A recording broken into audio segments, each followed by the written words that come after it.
മാണിയുടെ രാജി ആവശ്യപ്പെട്ട അടിയന്തര പ്രമേയത്തിന്റെ അവതരണം കോടതി മുറിയിലേതുപോലെ വാദപ്രതിവാദങ്ങളിൽ മുങ്ങി. മാണിയെ രക്ഷിക്കാനുള്ള സർക്കാരിന്റെ ശ്രമം പകൽ പോലെ വ്യക്തമാണെന്ന് പ്രതിപക്ഷം ആരോപണം ഉന്നയിച്ചപ്പോൾ മാണിക്ക് പൂർണ്ണ പിന്തുണയുമായി ഭരണപക്ഷം രംഗത്തെത്തി. വിജിലൻസിന്റെ സത്യസന്ധത തെളിഞ്ഞില്ലേ എന്ന ചോദ്യവും ഭരണപക്ഷം പ്രതിപക്ഷത്തോട് ഉന്നയിച്ചു. ചോദ്യോത്തരം നിർത്തിവെച്ച് 9:30 അടിയന്തര പ്രമേയത്തിലേക്ക് കടന്നപ്പോൾ നിയമസഭയിൽ പ്രതിപക്ഷവും ഭരണപക്ഷവും കൊമ്പുകോർത്തു. കെ മാണിക്ക് പൂർണ്ണ സംരക്ഷണം നൽകി ആദ്യം രംഗത്തെത്തിയത് ആഭ്യന്തരമന്ത്രി രമേശ് ചെന്നിത്തല. ഇവിടെ മാണി സാറിനെ കുറ്റക്കാരനാണെന്ന് വിജിലൻസ് കണ്ടെത്താത്ത സാഹചര്യത്തിൽ, അദ്ദേഹത്തിനെതിരായി ഉന്നയിച്ച ആരോപണങ്ങളുടെ നിജസ്ഥിതി പരിശോധിക്കാത്ത സാഹചര്യത്തിൽ കെ.എം. മാണി സാറ് രാജിവെക്കേണ്ട കാര്യം ഇല്ല എന്ന് അസന്നിഗ്ധമായി തന്നെ പറയാൻ ഞാൻ ആഗ്രഹിക്കുകയാണ്.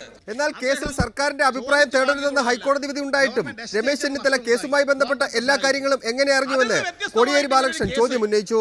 പണം ചോദിച്ചു വാങ്ങിയെന്നൊരു കേസ് വന്നിട്ട് അസാധാരണമായ ഒരു കേസായിട്ട് ഈ അസാധാരണമായ നടപടി നേരിടുന്ന ഒരു മന്ത്രി, അങ്ങനെ ഒരു അസാധാരണമായ കേസ് ഇവിടെ വന്ന സാഹചര്യത്തിൽ ആ അസാധാരണമായ ഒരു മന്ത്രിക്ക് അധികാരത്തിൽ തുടരാൻ പറ്റുമോ? എഫ്ഐആറിലുള്ള കാര്യങ്ങൾ മാത്രമാണ് താൻ പറഞ്ഞതെന്നായിരുന്നു ആഭ്യന്തരമന്ത്രിയുടെ മറുപടി.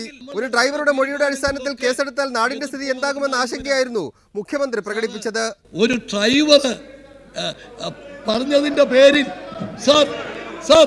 കേസെടുക്കുക, അതിന്റെ പേരിൽ രാജിവെക്കണം എന്ന് വന്നാൽ എന്തായിരിക്കും സ്ഥിതി? മുഖ്യമന്ത്രി ഒരു ഡ്രൈവറല്ല, ഒരു സ്വീപ്പറാണെങ്കിലും അയാൾ മനുഷ്യരല്ലേ, ജീവിച്ചിരിക്കുന്ന ഒരു മനുഷ്യരല്ലേ, അയാൾ കണ്ട കാര്യം പറഞ്ഞു. ഹൈക്കോടതി ഇടപെടലില്ലായിരുന്നുവെങ്കിൽ മാണിക്കെതിരെ വിജിലൻസ് യാതൊരു നടപടിയും സ്വീകരിക്കില്ലായിരുന്നുവെന്ന് VS സുനിൽകുമാർ MLA യും പറഞ്ഞു. റിപ്പോർട്ടർ, തിരുവനന്തപുരം.